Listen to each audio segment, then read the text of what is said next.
Fundamentals of surveying. तो दो basic fundamental बताए थे सर्वेइंग के आपको। Two of the fundamentals of surveying were being discuss. पहला, हमेशा जो भी एनालिसिस होगी वो कैसे होगी, whatever analysis will be carrying out will always be from whole to part। तो whole to part का रीजन बताया था, इससे जो हमारे एरर हैं वो कॉन्सेंट्रेट हो जाते हैं, जो लोकलाइज एरर है वो इंक्रीज नहीं करते, localise error are not able to increase. तो लोकलाइजेशन कर देते हो आप एरर की, आप बोल सकते हो कि कॉन्सेंट्रेशन हो जाती है एरर्स की। नेक्स्ट हमने ये भी डिस्कस किया था कि किसी भी अगर एक पॉइंट को लोकेट करना है आपको मेजरमेंट कम से कम 2 पॉइंट से लेनी पड़ेगी। You have to take the measurement from at least 2 establish points, यानी 2 कंट्रोल पॉइंट से आपको मेजरमेंट लेनी पड़ेगी। इसके लिए आप चेन सर्वेइंग भी कर सकते हो, आप ऑफसेट मेथड भी यूज कर सकते हो, ट्रायंगुलेशन भी यूज कर सकते हो और ट्रैवर्सिंग भी यूज कर सकते हो। तो ये लास्ट पॉइंट था हमारे ट्रैवर्सिंग का कि हमने एक डिस्टेंस मेजर करी यानी लीनियर मेजरमेंट करी और एक हमने एंगुलर मेजरमेंट किया। So one is linear measurement, the other is angular measurement. तो यहां तक की डिस्कशन हमने कल वाली क्लास में कर ली थी। अब इसके आगे बढ़ते हैं, वील कंटिन्यू विद दिस। इसके आगे बढ़े, next of the point of discussion, अगला पॉइंट ऑफ डिस्कशन है हमारा प्लान एंड मैप। तो next of the point of discussion is plan and map. अब क्या होता है प्लान और मैप? अ प्लान और map is a graphical representation to some scale of the features on, near or below the surface of the earth. मैं फिर से repeat कर रहा हूं, जो भी फीचर्स हैं अर्थ की सरफेस के ऊपर, अर्थ की सरफेस पे या अर्थ की सरफेस के नीचे, अगर आप इसको ग्राफिकली रिप्रेजेंट करो किसी एक पर्टिकुलर स्केल पे, इसको हम टेक्निकली बोल देंगे प्लान या मैप। तो हिंदी में भी बता दिया, अंग्रेजी में भी बता दिया। So a plan is a graphical representation to some scale of the features either on the earth, below the earth or above the surface of the earth. इसको हम टेक्निकली प्लान या मैप बोल देते हैं। अब प्लान और map में difference क्या है वो भी देखते हैं आगे, दैट विल डिस्कस। अब हमें पता है कि एक्चुअली अर्थ का सरफेस कैसे है। In actual the surface of the earth is what, technical नाम दिया था इसका, what the technical name given to the surface of the earth. तो हमें पता है एक्चुअल में जो अर्थ की सरफेस है वो कैसी है, इट इज ओब्लेट स्फेरॉइड। अब क्योंकि एक्चुअल सरफेस ओब्लेट स्फेरॉइड है, आप जब प्लान या मैप बनाओगे वो तो कैसा होगा, वो तो प्लेन होगा। इसका मतलब यह है कि ऐसा पॉसिबल ही नहीं है कि हम प्लान और मैप बना पाए बिना डिस्टॉर्शन के। So whenever the features of the earth will be shown on plan or map, it will always be distorted। वो हमेशा distorted होगा। क्यों? क्योंकि जो हमारा प्लान होगा वो तो कैसा होगा, प्लेन होगा, और हमारी अर्थ की सरफेस कैसी है, कर्व्ड है। So there will always be distortion। तो हमेशा डिस्टॉर्शन आएगी। वो एक अलग बात है, जो डिस्टॉर्शन होगा उसका मैग्नीट्यूड बहुत छोटा होगा। कहने का मतलब है जो एरर है वो बहुत छोटी होगी, और वो एरर भी आपको पीछे बता रखी है, that error is also being discussed. However ये एरर बढ़ जाएगी अगर मेरा एरिया किससे ज्यादा हो, अगर एरिया 250 किलोमीटर स्क्वायर से ज्यादा हो। इतना बड़ा एरिया होता ही नहीं है, this much of the area is practically not available. तो जो एरर होती है वो कंपैरेटिवली बहुत छोटी होती है। पर अगर आपसे सवाल पूछे क्या अगर मैं प्लान और मैप बनाऊं ये एग्जैक्टली फीचर्स बताएगा आपको, नहीं, डिस्टॉर्शन आएगी, there will be some distortion. क्योंकि प्लान कैसा है, प्लेन है, और अर्थ की सरफेस कैसी है, कर्व्ड है। चलो ये बात भी समझ में आती है। अब प्लान और मैप में क्या फर्क है? प्लान और मैप में फर्क होता है उसकी स्केल का। The only difference between plan and map is scale. अगर आपके रिप्रेजेंटेशन की स्केल छोटी है, अगर आपके रिप्रेजेंटेशन की स्केल छोटी है, it will be termed as what, इसको हम बोल देंगे मैप। जैसे मैप किसका है, इंडिया का मैप है, तो स्केल क्या है उसकी, कंपैरेटिवली छोटी है, स्केल इज कंपैरेटिवली स्मॉलर। पर अगर प्लान बनाना है तो स्केल कंपैरेटिवली क्या है, बड़ी है। अब प्लान किसका है, आपके घर पे जो फाउंडेशन वर्क है उसका प्लान है, तो फाउंडेशन का प्लान है, वहां पे स्केल कंपैरेटिवली क्या है, there scale is comparatively large. पर अगर स्केल छोटी है, इसको मैं क्या बोल दूंगा, मैप बोल दूंगा। अब यहां पे एक नई चीज आई कि सर ये स्केल क्या होती है, what is being termed as scale. Scale को भी मैं आगे डिस्कस करूंगा, I discuss about the scale, कि स्केल बड़ी क्या होती है, स्केल छोटी क्या होती है, इसका सिग्निफिकेंस क्या होता है। पर अभी के लिए अगर हमारी स्केल छोटी है, हम इस ग्राफिकल रिप्रेजेंटेशन को क्या बोल देंगे, if the scale is smaller, the graphical representation of the features on, below or above the surface of the earth will be technically termed as map. अगर हमारी स्केल कंपैरेटिवली बड़ी है, हम इसको क्या बोल देंगे, हम इसको प्लान बोल देंगे। क्लियर है चीज? चलो ये बात भी समझ में आती है, this point can also be understood. Next point of reference, map के ऊपर आप वर्टिकल डिस्टेंस भी शो कर सकते हो। In case of the map एक एडवांटेज है, एक एडवांटेज है, मैप के ऊपर वर्टिकल डिस्टेंस भी बताई जा सकती है। जबकि है तो ये क्या है, तो ये क्या प्लान है, पर आप इसके ऊपर वर्टिकल डिस्टेंसेस बता सकते हो with the help of what, with the help of the contour. और कॉन्टूर के ऊपर हमारा एक पूरा चैप्टर है। तो आपको प्लेन में कॉन्टूर नहीं मिलेंगे पर मैप में जरूर कॉन्टूर मिल जाएंगे, क्योंकि कॉन्टूर बनाने के लिए स्केल कंपैरेटिवली क्या होनी चाहिए, छोटी होनी चाहिए। In order to form the contour the scale should be comparatively smaller. तो एक एडेड एडवांटेज है कि मैप के ऊपर वर्टिकल डिस्टेंसेस भी बताई जा सकती हैं। तो दोनों सेम चीजें होती हैं, दोनों में स्केल का फर्क होता है, पर मैप में आपको थोड़ी जानकारी और मिल जाएगी किसके बारे में, वर्टिकल डिस्टेंसेस के बारे में। तो ये एक बेसिक डिफरेंस निकल के आ गया प्लान और मैप के अंदर। तो there is a basic difference between plan and map. Next point of reference, ये डिस्टेंस क्या है फिर। तो एक कॉमन डाउट आता है कि सर ये डिस्टेंस और एलिवेशन में क्या फर्क होता है। आगे बहुत बार यूज करेंगे हम इसको, एक टर्म में यूज करूंगा डिस्टेंस, एक टर्म में यूज करूंगा एलिवेशन। तो I will be using these terms, distance भी बोला जाएगा, एलिवेशन भी बोला जाएगा। इन दोनों में फर्क क्या होता है। Linear measurement in the horizontal plane will be termed as distance. अगर आप लीनियर मेजरमेंट करो हॉरिजॉन्टल प्लेन के अंदर, इसको हम डिस्टेंस बोल देंगे। And linear measurement in vertical plane will be termed as elevation. अगर आप वर्टिकल प्लेन में लीनियर मेजरमेंट करो, इसे क्या बोलेंगे, एलिवेशन बोलेंगे। अगर आप लीनियर मेजरमेंट करो हॉरिजॉन्टल प्लेन में, डिस्टेंस। अगर आप लीनियर मेजरमेंट करो वर्टिकल प्लेन में, इसको हम बोल देंगे एलिवेशन। तो दोनों है क्या, दोनों लीनियर मेजरमेंट है, पर अलग अलग प्लेन के अंदर। हॉरिजॉन्टल प्लेन में डिस्टेंस, वर्टिकल प्लेन में एलिवेशन। क्लियर है चीज। चलो ये बात भी समझ में आती है। इस बात को समझने के लिए एक एग्जांपल है आपके सामने, टू एनालाइज दिस पॉइंट एक एग्जांपल भी है। अब क्या एग्जांपल है जरा चेक करो। तो भाई एक बात तो खत्म होने दे दे भाई, हैमर ऑफ थॉर। एल्टीट्यूड कब कहते हैं, जब जरूरत पड़ेगी बताने की, खुद ही बता दूंगा। तुम्हारे दिमाग में तो ये भी नहीं आया होगा कि डिस्टेंस एलिवेशन में क्या डिफरेंस है, बता दिया ना खुद ही। तो एल्टीट्यूड की जब जरूरत पड़ेगी खुद ही बता दूंगा मैं। तो जब सीखने आए हो तो सीखो ना बैठ के, क्यों अपना भी टाइम बर्बाद करते हो, मेरा भी टाइम बर्बाद करते हो बिना मतलब के।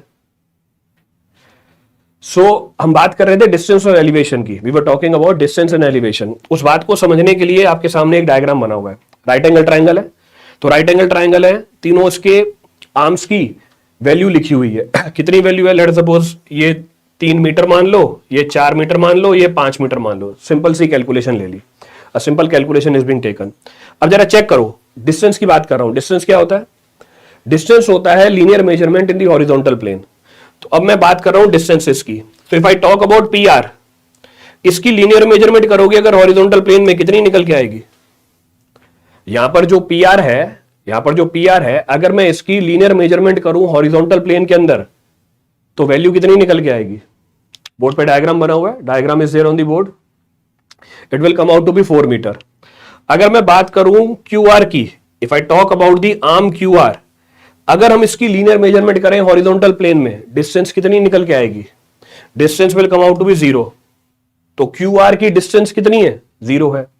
उसी तरीके से if we carry out the linear measurement of the arm P Q, अगर पी क्यू आर्म की आप लीनियर मेजरमेंट करो हॉरिजॉन्टल प्लेन में, यानी पी क्यू का प्रोजेक्शन क्या होगा, P R, again it will come out to be how much, दोबारा ये 4 मीटर निकल के आ जाएगा। So again it will come out to be 4 metre. उसी तरीके से अब मेरे को इन तीनों आर्म की एलिवेशन निकालनी है। I have to find the elevation of these 3 arms. तो पी आर का मतलब क्या है, पी आर का मतलब है linear measurement in vertical plane. इसकी वर्टिकल प्लेन में कितनी मेजरमेंट है, 0। So linear measurement in the vertical plane for the arm P R is 0। तो इसका एलिवेशन कितना हो गया, 0 हो गया। अगर मैं बात करूं क्यू आर की, linear measurement in the vertical plane, इसकी वर्टिकल प्लेन में लीनियर मेजरमेंट कितनी आ रही है, 3 मीटर, तो लिख दिया 3 metre.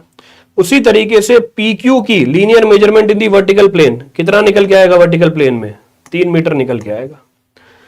So it will come out to be 3 metre only. तो डिस्टेंस और एलिवेशन में क्या फर्क है वो यहां पे एक्सप्लेन कर दिया। एक एग्जांपल भी ले लिया, one example is also taken. So if you carry out the linear measurement in horizontal plane, we will say it is distance. If you carry out the linear measurement in vertical plane, it will be termed as elevation. उसको हम elevation बोल देंगे। अब पीछे हमने ये discuss किया था, in the previous case we have discussed, कि मैप और प्लान में फर्क क्या होता है। मैप और प्लान में फर्क होता है स्केल का। अगर स्केल छोटी है हम इसको बोल देंगे मैप, अगर स्केल बड़ी है हम इसको बोल देंगे plan, it will be termed as plan. अब बात आके रुकती है कि ये स्केल क्या होती है।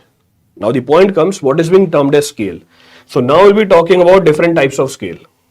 तो next of the point of discussion becomes scale. अब क्या है ये स्केल, ध्यान से सुनना, इसके ऊपर खूब सारे सवाल बनते हैं। मोर ओवर स्केल की जो एप्लीकेशन है आपके दूसरे सब्जेक्ट्स में भी आएगी। अब क्या होती है स्केल, इसको समझते हैं। Scale is a fixed ratio that every distance on plan और map bears with the corresponding distance on the ground. मैं फिर से रिपीट कर रहा हूं, स्केल एक फिक्स्ड रेशियो है जो हर एक दूरी प्लान या मैप के ऊपर रखती है with the corresponding distance on the ground. इस बात को समझने के लिए एक एग्जांपल लेते हैं। To understand this point I take an example. Let us suppose एक लाइन है ग्राउंड के ऊपर, there is a line on the ground A B. तो ए बी लाइन किसके ऊपर है, ग्राउंड के ऊपर है। लेट अस सपोज ये 100 मीटर की है, दिस इज ऑफ 100 मीटर। मैंने क्या बनाया, प्लान बनाया। प्लान पे मैंने यही लाइन बनाई A B. On the plan same line is drawn. जब प्लान के ऊपर मैंने ये लाइन बनाई, ये लाइन बनाई 1 सेंटीमीटर की, this line is of 1 centimetre. अब स्केल क्या होती है, scale is a fixed ratio that every line और एवरी मेजरमेंट, कुछ भी बोल सकते हो, और एवरी डिस्टेंस, डिस्टेंस का मतलब क्या था, अभी पीछे बताया था, linear measurement in the horizontal plane is known as distance. तो scale is a fixed ratio that every distance on the plan bears with the corresponding distance on the ground. तो इस प्लान की स्केल क्या हो गई, इस plan की अगर मैं स्केल लिखूं, चाहे स्केल लिख दो चाहे एस लिख दो, so this will be equal to what, 1 centimetre is equal to 100 metre. और ये रेशो फिक्स रहेगी हर एक किसकी, ये रेशो फिक्स रहेगी हर एक डिस्टेंस की। For every distance this ratio will be fix. तो हम बोलेंगे 1 सेंटीमीटर किसके बराबर हो गया, 1 सेंटीमीटर 100 मीटर के बराबर हो गया। This is the scale. Clear है चीज, रिपीट करना है इस पे कुछ भी। अब हम वापस पीछे जाते हैं। हमने ये बोला था कि मैप और प्लान में फर्क क्या है। मैप और प्लान में फर्क यह था कि अगर स्केल क्या हो, अगर स्केल छोटी हो, स्केल छोटी कब होगी, स्केल छोटी कब होगी, स्केल छोटी है जैसे example 1 centimetre is equal to, so 1 centimetre is equal to 10,000 kilometre. दूसरा 1 centimetre is equal to let us suppose 10 kilometre. इनमें से कौन सी स्केल छोटी है, कौन सी स्केल बड़ी है, जरा बताना। 1 centimetre is equal to 10,000 kilometre, 1 centimetre is equal to 10 kilometre. इन दोनों में से कौन सी स्केल छोटी है, which of the scale is comparatively smaller. तो जो पहली वाली स्केल है वो छोटी है, दूसरी वाली स्केल बड़ी है। क्यों, इस स्केल को मैं और कैसे लिख सकता हूं, how else this scale can be written. इस स्केल को हम लिख सकते हैं 1 डिवाइड बाय 10 की पावर 4। ये है सेंटीमीटर में, ये है किलोमीटर में। तो ध्यान रखना, ये सेंटीमीटर है और ये किलोमीटर है। और दूसरी वाली स्केल है 1 सेंटीमीटर टू 10 किलोमीटर। तो पहली वाली स्केल कंपैरेटिवली बहुत छोटी है in comparison to the second scale. Clear है चीज। तो अगर पहली वाली स्केल छोटी है, जरा चेक करो, इसमें ज्यादा एरिया कवर होगा या दूसरी वाली स्केल में ज्यादा एरिया कवर होगा। Where more area will be covered when the scale is comparatively smaller, when the scale is comparatively bigger। पहली वाली स्केल के अंदर आप ज्यादा एरिया कवर कर लोगे। तो जैसे मैंने बताया, इंडिया का मैप ज्यादा एरिया कवर करना है, more area has to be covered, मेरे को क्या बनाना पड़ेगा, मैप बनाना पड़ेगा। और अगर मैप बना रहा हूं, मुझे उसमें स्केल क्या रखनी पड़ेगी, मुझे उसमें स्केल छोटी रखनी पड़ेगी। तो अगर स्केल छोटी होती है हम उसको मैप बोल देते हैं, स्केल अगर बड़ी होती है हम उसको प्लान बोल देते हैं। क्लियर है। छोटी स्केल में ज्यादा एरिया कवर होगा, बिल्कुल सही बात है। बड़ी स्केल में कम एरिया कवर होगा, एब्सोल्युटली करेक्ट। तो छोटी और बड़ी स्केल का क्या सिग्निफिकेंस है वो यहां पे आपको समझा दिया। तो स्केल क्या होती है, स्केल एक फिक्स्ड रेशियो होती है जो हर एक डिस्टेंस रखती है प्लान या मैप के ऊपर with the corresponding distance on the ground. Clear है चीज, रिपीट करना है इसमें से कुछ भी, any of the point to be repeated from this. अब खूब तरह की स्केल है हमारे पास, there are several type of scales which are available. एक एक करके उठाते हैं। The first of the scale is known as engineer scale. अब इंजीनियर स्केल क्या होती है, इंजीनियर स्केल वो स्केल होती है जिसमें 1 सेंटीमीटर प्लान के ऊपर will represent some whole number of the metres on the ground. मैं फिर से रिपीट कर रहा हूं, इंजीनियर स्केल वो स्केल है जिसमें 1 सेंटीमीटर प्लान के ऊपर, so 1 centimeter on plan will represent what, will represent some whole number of meter x, so whole number of meter on what, on ground। अब ये चीज फिक्स है, ध्यान रखना। तो प्लान के ऊपर आपने जो डिस्टेंस है वो किस में नापी, सेंटीमीटर में नापी, और ग्राउंड के ऊपर जो दूरी है वो आपने किस में नापी, मीटर में नापी। और जो हमारा x है वो हमेशा क्या होना चाहिए, वो हमारा होल नंबर होना चाहिए। Any value in any unit, नहीं भैया Prashant, not any value in any unit, it can be any value but unit क्या होना चाहिए, यूनिट मीटर ही होना चाहिए। तो any value in any unit में मत डाल देना, value can be any but unit should always be metre, unit हमेशा मीटर होना चाहिए। तो ये चीज भी फिक्स है, ये चीज भी फिक्स है, बस वेरिएबल क्या है, एक्स है, the only variable is x. Clear है पूरी कहानी। इंजीनियर स्केल छोटी स्केल है, क्यों भाई, स्केल छोटी है या बड़ी है वो तो वैल्यू से डिसाइड होता है, वो यूनिट से थोड़ी डिसाइड होता है। ये अपना कंक्लूजन निकाल लिया, भैया स्केल छोटी है या बड़ी है वो तो वैल्यू डिसाइड करती है ना, वो वैल्यू की यूनिट थोड़ी डिसाइड करती है। It is not being decided on the basis of the unit of the value, it depends upon the value. चलो आगे बढ़ते हैं। The next of the scale is known as representative fraction. अगली जो scale available है इसको हम क्या बोलते हैं, रिप्रेजेंटेटिव फ्रैक्शन। अब ये कौन सी स्केल होती है, इन representative fraction one unit of length on the plan will represent some same unit of length on the ground। कहने का मतलब है एक यूनिट किसके ऊपर, एक यूनिट किसके ऊपर, प्लान के ऊपर। तो एक यूनिट प्लान के ऊपर will represent what, ये क्या रिप्रेजेंट करेगा, will represent some units on ground। अब ध्यान रखना ये 1 और x की, ये 1 और x की दोनों जगह क्या सेम होनी चाहिए, 1 और x की दोनों जगह यूनिट सेम होनी चाहिए, इट शुड बी सेम। अगर आप ये सेंटीमीटर बोल रहे हो तो यहां पर भी क्या हो जाएगा, सेंटीमीटर हो जाएगा। अगर आप यहां पे मीटर बोल रहे हो तो यहां पर भी क्या हो जाएगा, मीटर हो जाएगा। अगर आप यहां पे किलोमीटर बोल रहे हो तो यहां पर भी क्या हो जाएगा, किलोमीटर हो जाएगा। तो ये दोनों क्या होने चाहिए, सेम होने चाहिए। So in representative fraction one unit of any length, कोई सी भी लेंथ हो, on the plan will represent the same unit of the length on the ground. Clear है चीज। जैसे एग्जांपल लिखता हूं, जैसे if I write the example representative fraction, क्या ये रिप्रेजेंटेटिव फ्रैक्शन है, ये जो हमारी छोटी स्केल थी, जो एग्जांपल में छोटी स्केल थी, दिस इज एन एग्जांपल, ये एग्जांपल लिया हुआ है। एग्जांपल में जो छोटी स्केल है क्या ये रिप्रेजेंटेटिव फ्रैक्शन के फॉर्म में, नहीं। क्यों, क्योंकि दोनों के यूनिट क्या है, अलग अलग है, unit for both is different, दोनों के यूनिट सेम होने चाहिए। तो अगर ये 1 सेंटीमीटर है, नीचे भी मुझे क्या लिखना पड़ेगा, 10 raise to power 4 into 10 raise to power, इसको सेंटीमीटर में कन्वर्ट करना पड़ेगा। सेंटीमीटर में कितना आएगा, 10 रेज़ टू पावर 4 सेंटीमीटर। इसका मतलब ये रिप्रेजेंटेटिव फ्रैक्शन में कब कन्वर्ट हुआ, 1 divide by what, 10 raise to the power 8।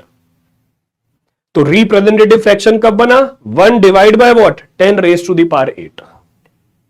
तो रिप्रेजेंटेटिव फ्रैक्शन में जो यूनिट है लेंथ की, वो प्लेन के ऊपर और ग्राउंड के ऊपर दोनों जगह सेम होनी चाहिए, इट शुड बी सेम। 10 की पावर 9 कैसे आ रहा है भाई, 10 की power 9, how come it is 10 की पावर 9, 10 की पावर 9 है क्या, किलोमीटर मीटर, हाँ 10 की पावर 9, तो 10 की power 9, so this is 10 raise to power 5, तो 5 और 4 9 हो गया। चलो क्लियर है यहां तक। चलिए ऊपर और बिलो सेम यूनिट, हाँ ऊपर और बिलो सेम यूनिट होने चाहिए। यूनिट किसके, डिस्टेंस के, दोनों जगह डिस्टेंस के यूनिट सेम होने चाहिए, तब उस स्केल को हम क्या बोल देंगे, रिप्रेजेंटेटिव फ्रैक्शन बोल देंगे। क्लियर है चीज। चलो ये बात भी समझ में आती है। अच्छा पीछे एक जना सवाल बोल रहा था, तो इंजीनियर स्केल बड़ी होती है या रिप्रेजेंटेटिव फ्रैक्शन बड़ा होता है, out of these two scale which is comparatively bigger. तो इंजीनियरिंग स्केल बड़ी है या रिप्रेजेंटेटिव फ्रैक्शन बड़ा है, जरा देखो कितनी बात समझ में आई है। Whose value is more, engineer scale और representative fraction. Captain Jack Sparrow, बिल्कुल सही बात है, कांट से कंपेयर ही नहीं कर सकते भाई, जब क्योंकि कंपैरिजन तो किसके बिहाफ पे है, वैल्यू के बिहाफ पे। वैल्यू तो मैंने आपको दी नहीं, बिना वैल्यू के नहीं बता सकते। बिल्कुल सही बात है engineer Prashant, absolutely correct. It depends upon the value, ये डिपेंड कर जाएगा किसके ऊपर, वैल्यू के ऊपर। तो पीछे एक जना बोल रहा था ये तो छोटी स्केल है, तो भैया छोटी और बड़ी स्केल कैसे बता दी थी आपने। छोटी और बड़ी स्केल तो हम बता ही नहीं सकते जब तक मुझे क्या नहीं पता, जब तक मुझे वैल्यू नहीं पता। क्लियर है चीज। Second point of reference, second point of reference है इंजीनियर स्केल और रिप्रेजेंटेटिव फ्रैक्शन दोनों के दोनों न्यूमेरिकल स्केल है। क्लियर है चीज। Both the scales are numerical scale. देखो न्यूमेरिकल वैल्यूज दिए मैंने आपको, I have given you the numerical values. तो दोनों की दोनों स्केल कौन सी है, दोनों की दोनों स्केल हमारी न्यूमेरिकल स्केल है। तो अगर ये दोनों न्यूमेरिकल स्केल है, इसके अपोजिट कौन सी स्केल है हमारे पास? ग्राफिकल स्केल भी है। We have the graphical scale also available. So next type of scale which is available is termed as graphical scale. अब आप ये बोलोगे सर जब न्यूमेरिकल स्केल है तो फिर ग्राफिकल स्केल की जरूरत क्या पड़ी? इसको भी हम लॉजिकली समझते हैं। This also will understand logically. Let us suppose हमारे पास एक लाइन है ग्राउंड के ऊपर A B, there is a line on the ground A B. ये कितनी है? 100 मीटर की, इट इज ऑफ 100 मीटर। हमने इसका क्या बनाया? प्लान बनाया। तो एक पेपर लिया, पेपर के उसका प्लान बनाया और प्लान पे ये लाइन है हमारी ए बी, छोटी ए बी, कितनी? 1 सेंटीमीटर। ये लाइन कितनी बनाई? 1 सेंटीमीटर। तो स्केल क्या है हमारी? What is the value of scale? तो ये स्केल कितनी है हमारी? What is the scale? हमारी स्केल है 1 centimetre is equal to 100 metre. तो 1 centimetre is equal to what? 100 metre. ये हमारी स्केल है, दिस इज द स्केल। तो 1 सेंटीमीटर 100 मीटर के बराबर है, ये स्केल है।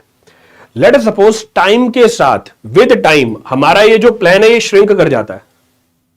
With time your plan shrink, time के साथ प्लान श्रिंक कर गया। और ऐसा भी हो सकता है कि इस पेपर ने पानी एब्जॉर्ब कर लिया, तो टाइम के साथ ये एक्सपेंड भी कर सकता है।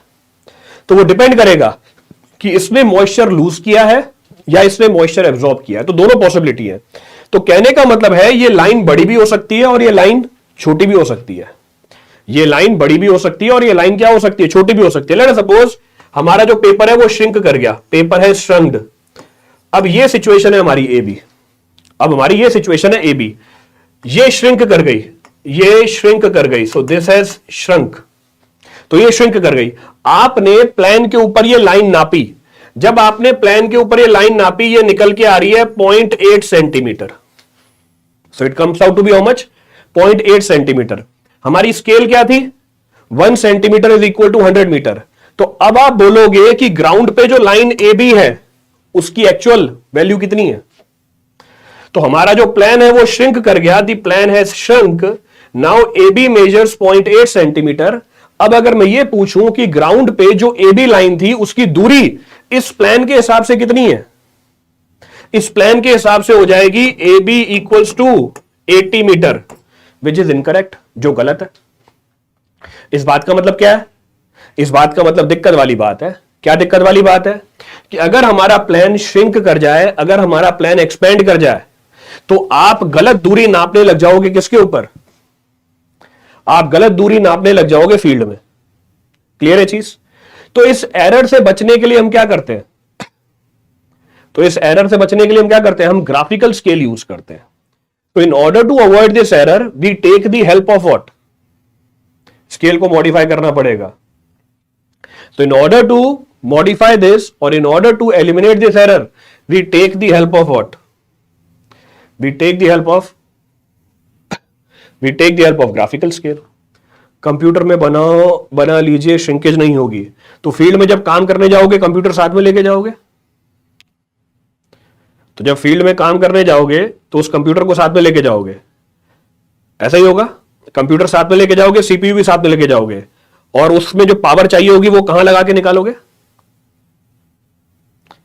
उसको पावर चाहिए होगी तो उसकी तार कहां लगाओगे? फिर कहां से पावर आएगी उसमें? हाँ, लैपटॉप भी ले जा सकते हैं, बिल्कुल सही बात है। प्लान में ही ग्राफ रिप्रेजेंट कर देंगे, प्लान में ही ग्राफ रिप्रेजेंट कर देंगे। वैसे आजकल मोबाइल में भी हो जाता है। हाँ बिल्कुल सही बात है, मोबाइल में भी हो जाता है।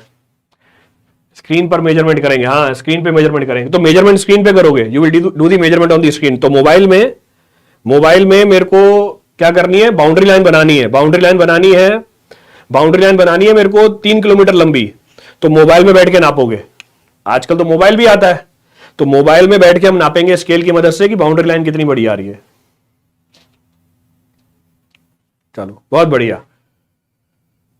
चलो हाँ, वापस आते हैं हम दोबारा ग्राफिकल स्केल पे। Again will come back to the graphical scale. So if the plan और मैप, अगर प्लान और map is used after few years, the numerical scale may not give the accurate result. अगर plan और map को आपने कुछ सालों बाद यूज किया तो जो न्यूमेरिकल स्केल है वो एक्यूरेट रिजल्ट नहीं देगी। क्यों? क्योंकि हमारा जो पेपर है वो श्रिंक भी कर सकता है, हमारा जो पेपर है वो एक्सपेंड भी कर सकता है। In such situation we take the help of what, we take the help of the graphical scale. अब ग्राफिकल स्केल क्या होती है? ग्राफिकल स्केल वो स्केल होती है जो हम प्लान और मैप के ऊपर ही बना देते हैं। अगर ये हम प्लान और मैप के ऊपर ही बना देते हैं, अगर हमारा पेज श्रिंक हुआ, ये स्केल भी क्या कर जाएगी? ये स्केल भी श्रिंक कर जाएगी। अगर हमारा प्लान एक्सपेंड कर गया, ये स्केल भी क्या कर जाएगी? एक्सपेंड कर जाएगी। This scale will also expand. तो दोनों चीजें पॉसिबल है, बोथ आर पॉसिबल। क्लियर है? जूम करके, बिल्कुल सही बात है। वो जूम करके देखने के लिए बेटा पहले सेक्शन भी लेना पड़ेगा। तो जूम करके देखने के लिए और काम करने के लिए पहले फील्ड में जाके काम करना है। फील्ड में जाके काम करने के लिए पेपर भी क्लियर करना पड़ेगा पहले। तो अभी तो वो ही क्लियर नहीं हुआ हमसे। तुम तो फील्ड में जाके काम भी कर रहे हो मोबाइल से देख के, तो उसके लिए पहले पेपर भी तो निकालो। ये सब पुराने जमाने के मेथड है, एआई आ गया है, मैनुअली वर्क कम हो जाएगा। हाँ, तो बिल्कुल सही बात है। तो एआई आ गया है, मैनुअली वर्क कम हो जाएगा। For taking offset with an optical square, अच्छा एक डाउट आया भाई। For taking offset with an optical square on the right hand side of the chain line, it is held by left hand upright. इस line को बता दीजिए sir, आधा घंटा कहीं खा गई ये लाइन मेरी, प्लीज। ये बेटा ऑप्टिकल स्क्वायर क्या होता है? ये ऑफसेट भी निकाला आपने, फिर ऑप्टिकल स्क्वायर भी यूज किया आपने, बहुत बढ़िया। If the line shrunk we will already return 1 centimetre, then how we will say 0.8 centimetre. बेटा ये तो मैंने लिख के बताया है, लाइन है भी। वाह गजब। ये देखो यशस्मात नाथ कुमार पेटा ने कितनी बढ़िया बात बताई कि सर इसके ऊपर तो 1 सेंटीमीटर लिखा हुआ है। अरे 1 सेंटीमीटर मैंने लिख के बताया है, आई हैव रिटन 1 सेंटीमीटर। पर जब आप बनाओगे प्लान और मैप, उसमें थोड़ी ना लिखा रहता है, उसमें तो नापना पड़ता है। We have to measure it value. तो मुझे तो उसको क्या करना पड़ता है? मेजर करना पड़ता है। I have to measure it. और ये अगर 1 सेंटीमीटर लिखा भी है तो इसकी दूरी 1 सेंटीमीटर होनी चाहिए। तो जब प्लान और मैप बनाते हैं, मैंने एक लाइन बना के दिखाई है, अब वो एक लाइन थोड़ी ना होती है। There are an number of lines which will be there, और सबकी वैल्यू उसके ऊपर लिखी हुई नहीं मिलेगी आपको, वो आपको खुद मेजर करनी पड़ती है। You have to measure that. मेरे को बात समझानी थी इसलिए मैंने ये चीज लिखी। तो अगर आपके प्लान और मैप के ऊपर आपने ग्राफिकल स्केल बना रखी है, ग्राफिकल स्केल मतलब दिस इज दी स्केल, ये स्केल बनी होती है ऊपर। तो अगर आपने प्लान और मैप के ऊपर ये स्केल बना रखी है, ये स्केल बना रखी है, कहने का मतलब क्या है? What is the meaning of this? Late us suppose ये है 0, ये है 10, वैल्यू चल रही है सेंटीमीटर में, वैल्यू इज इन 10 सेंटीमीटर। इसका मतलब अब आपने प्लान और मैप के ऊपर 10 सेंटीमीटर की लाइन बनाई है और डिनोट किया है कि ये लाइन कितनी है? 10 सेंटीमीटर की है। This line is of 10 centimetre. तो आपको ये अपने प्लान के ऊपर बनाना पड़ेगा। अब आपने प्लान के ऊपर बनाया, लेट सपोज ये हमारा प्लान है, दिस इज अवर प्लान। अब अगर हमारा पेपर श्रिंक करता है, इफ दिस पेपर श्रिंक्स, तो मेरी स्केल भी क्या कर जाएगी? श्रिंक कर जाएगी। This scale will also shrink. अब मेरे को ये दूरी नापनी पड़ती है। लेट सपोज ये दूरी नापी, जब ये दूरी नापी, ये निकल के आई 5 सेंटीमीटर की। ये दूरी नापी, ये निकल के आई 3 सेंटीमीटर की। ये दूरी नापी, ये निकल के आई 4 सेंटीमीटर की। मैप और प्लान में क्या अंतर है? मैप और प्लान में वही अंतर है जो एक टाइम पे आने वाले बच्चे के अंदर है और देर से आने वाले बच्चे के अंदर है। तो मैप वो बच्चा है जो टाइम पे आता है और क्लास को शुरू से लगाता है। प्लान वो बच्चा है जो बाद में आता है और बीच में आके उल्टे सीधे सवाल पूछता है जो शुरू में डिस्कस हो चुके हैं। तो मैप और प्लान में ये फर्क होता है। This is the difference between map and plan. बाकी सब कुछ सेम है, rest everything is same.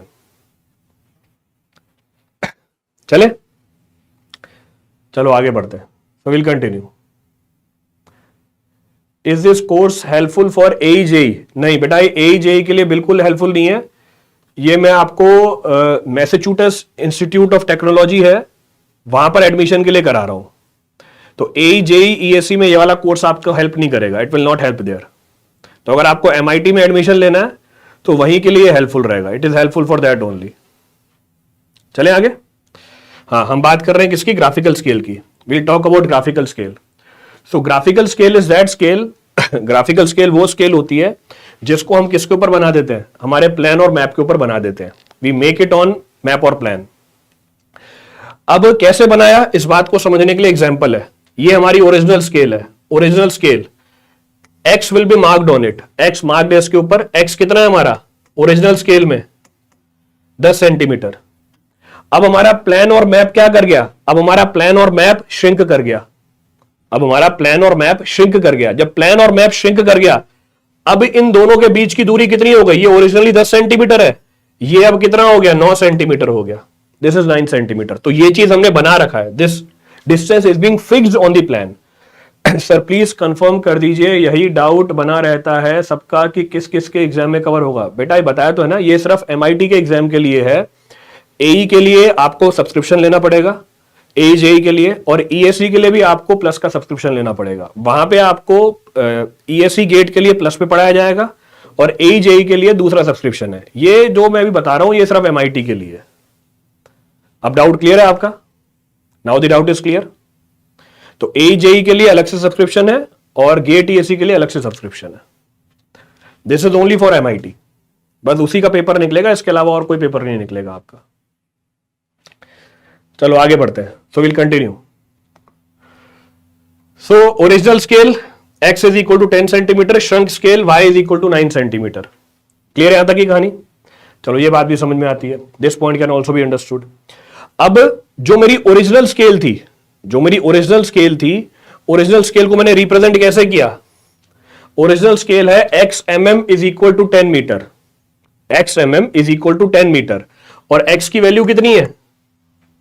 x की वैल्यू mm में डालनी है तो mm में डाल दो, उसमें mm में डाली हुई है तो x की वैल्यू mm में डाल दी, तो x की वैल्यू mm में डाल दी है 10 है, और ये भी 9 है क्योंकि mm में लिखा हुआ है। ये हमारी ओरिजिनल स्केल है। कंटिन्यू रखिए। हाँ बिल्कुल कंटिन्यू कर रहा हूं।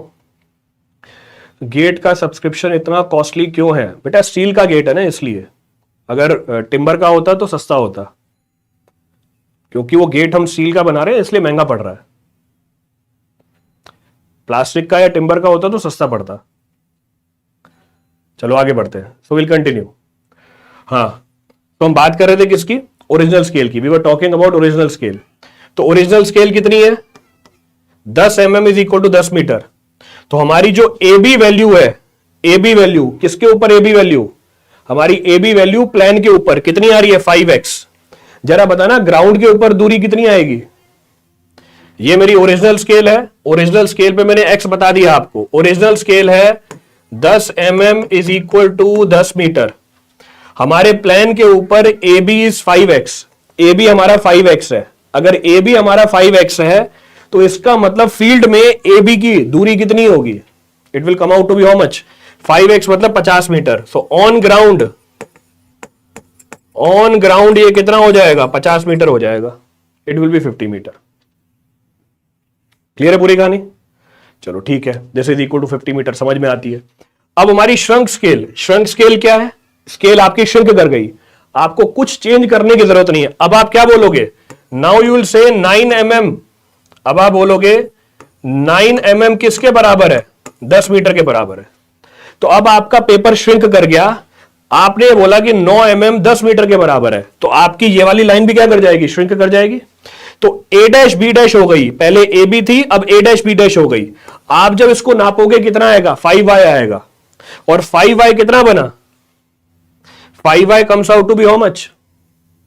तो y की value y mm is equal to 10 metre, तो 5y कितना निकल के आएगा? 45 निकल के आएगा। बहुत बढ़िया बेटा। 5y y mm 10 मीटर के बराबर है ना, 5y बोल रहा हूं कितना होगा?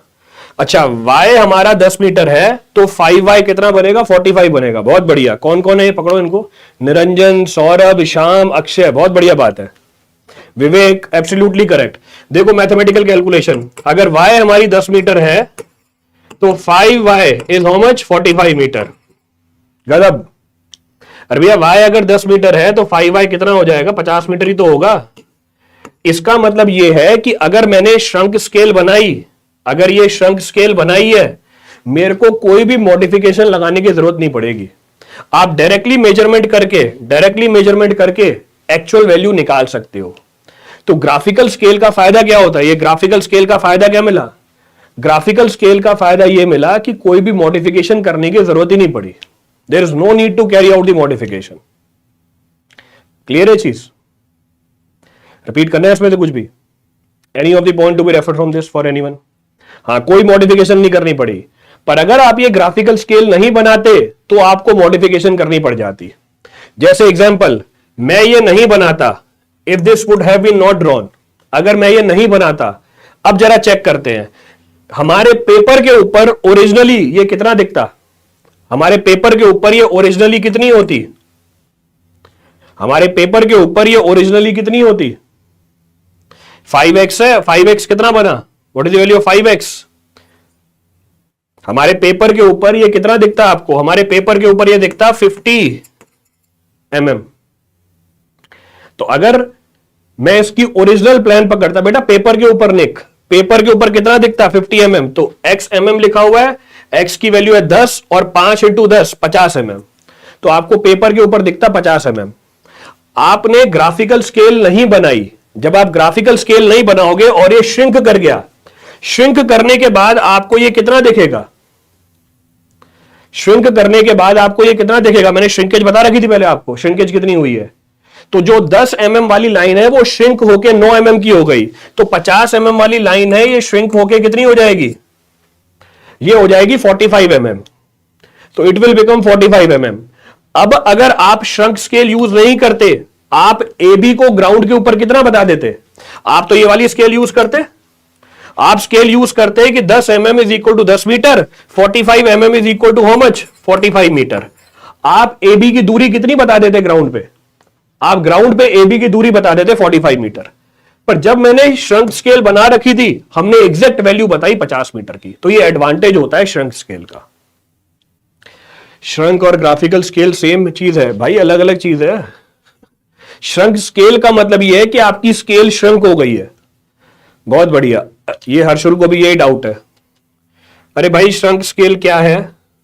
श्रंक स्केल को समझने के लिए मैंने एक पेज ऐड किया, ये हमारी बोल रहे shrunk scale graphical scale same चीज है क्या, इस बात को समझने के लिए ये हमारा प्लान है, दिस इज द प्लान। ये मैंने स्केल बना रखी है हमारे प्लान के ऊपर, ये 0 है, ये 10 है mm, तो मैंने बोला ये लाइन 10 mm की है, this line is of 10 mm। अब ये पेज श्रंक हो गया, अब ये पेज श्रिंक हुआ, आधी बात तो समझ में नहीं आती, बस बकैती करनी होती है। ये पेज श्रिंक हो गया, इसके ऊपर क्या लिखा हुआ है, 10 mm ही लिखा हुआ है। जब मैंने इसको नापा, ये 10 mm ही निकल के आया। 2 साल बाद जब मैंने इसको नापा, ये निकल के कितना आया, 9 mm निकल के आया। इसका मतलब श्रिंकेज हो गई है। तो ये हमारी ग्राफिकल स्केल है। पर श्रिंकेज के बाद जो ग्राफिकल स्केल है उसको मैंने नाम क्या दे दिया, उसको मैंने नाम दे दिया श्रंक स्केल का। क्लियर है चीज। तो इसीलिए समझना पड़ता है चीजों को, इधर उधर कमेंट डालने से, बकैती करने से बात समझ में नहीं आएगी। तो ये ग्राफिकल स्केल है, दिस इज ग्राफिकल स्केल। तो अगर मैं ये स्केल नहीं बनाता प्लान के ऊपर, तो मैं ये आइडेंटिफाई नहीं कर पाता कितनी श्रिंकेज हुई है, how much of shrinkage has taken place. तो इसका मतलब 10 mm की लाइन अब कितनी हो गई है, 9 mm की हो गई है। इसका मतलब बाकी जितनी भी लाइनें हैं उनमें भी तो इतना ही श्रिंकेज हुआ है, तो बाकी जितनी भी लाइनें हैं उनमें भी सेम श्रिंकेज हुई है, they have also undergone the same shrinkage. Clear है पूरी कहानी। चले आगे। तो तीसरे तरह की स्केल आ गई हमारी ग्राफिकल स्केल। तो third type of scale is known as graphical scale. तो मेरी ओरिजिनल स्केल क्या थी, what was my original scale, my original scale was x/1000। मेरी श्रंक स्केल कितनी हो गई, y/1000। ये आपको कैसे पता चली, क्योंकि आपने ग्राफिकली स्केल को बना रखा था, you have constructed the graphical scale. अब यहां पर हम एक टर्म को डिफाइन करते हैं। टर्म क्या है हमारा, श्रिंकेज रेशियो या shrinkage factor. We define a term which is termed as shrinkage ratio or shrinkage factor. अब क्या होता है, it is the ratio of shrunk length to the original length. तो हम बोल सकते हैं shrinkage factor is the ratio of shrunk length to the original length.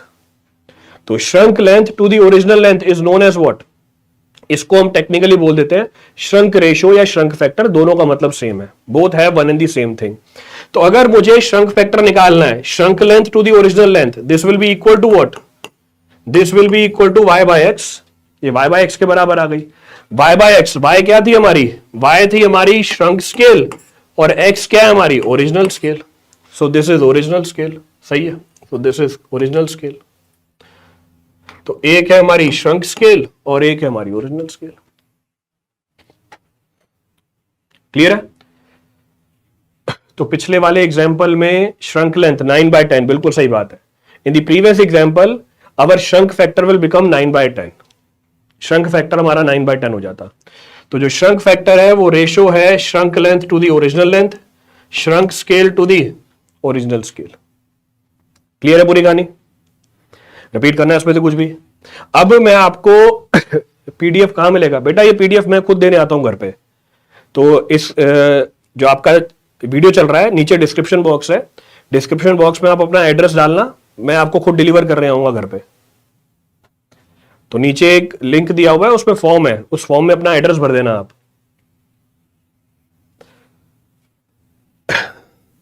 ऐसे ही सेम एक्सटेंडेड स्केल का हो जाएगा। हाँ चलो, क्लियर है पूरी कहानी यहां पे? Now next point of reference. Next point of reference क्या है? अब मुझे क्या करना है? Now what is to be done? अब मुझे करेक्ट दूरी नापनी है। अब करेक्ट दूरी कैसे नापूंगा? How I will measure the correct distance? इस बात को भी समझते हैं, करेक्ट डिस्टेंस कैसे मेजर करेंगे। अगर मुझे करेक्ट डिस्टेंस मेजर करनी है, if I have to measure the correct distance, यही तो है हमारी correct distance. How you will measure the correct distance? तो correct distance will be equal to shrunk distance divide by what? Shrinkage factor. तो अगर आपको करेक्ट डिस्टेंस निकालनी है, it will be equal to what? Shrunk length divide by the shrinkage factor. Shrinkage factor into original scale. क्या बोल रहे हो भाई? Shrinkage factor into original scale, ये क्या बोले जा रहे हो? It is equal to shrunk length divide by what? Shrinkage factor. जो श्रंक लेंथ है उसको डिवाइड कर दो श्रिंकेज फैक्टर से। उसी तरीके से अगर आपको करेक्ट एरिया निकालना है, it will be equal to shrunk area divide by shrinkage factor का whole square. For shrinkage scale के लिए। चलो ठीक है, बहुत बढ़िया।